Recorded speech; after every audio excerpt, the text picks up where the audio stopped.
नमस्कार किसान भाइयों, ऑर्बिट ऑर्गेनिक फार्म में आप सभी का स्वागत है।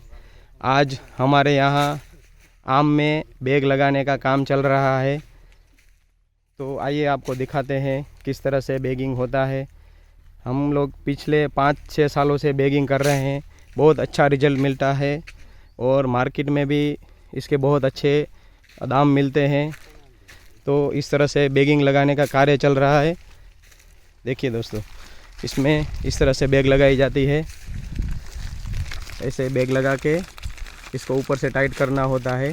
इसके बहुत अधिक फ़ायदे होते हैं, जैसे कि इसमें कीड़े नहीं लगते हैं और धूप लगने से जो आम खराब होते हैं वो नहीं होते हैं। बारिश से बचाता है, कीटों से इसमें बहुत रक्षण मिलता है। तो इस तरह से लगाने से बहुत सारे फ़ायदे होते हैं। और जो साइड में छोटा सा जो डंठल होता है उसको भी निकालना होता है, ताकि मैंगो की साइज़ अच्छी बने और क्वालिटी भी इसमें एक्सपोर्ट निकलती है, एक्सपोर्ट क्वालिटी का माल निकलता है और कलर भी बहुत बढ़िया आता है। इस तरह से आम में बैगिंग करने के बहुत सारे फ़ायदे हैं।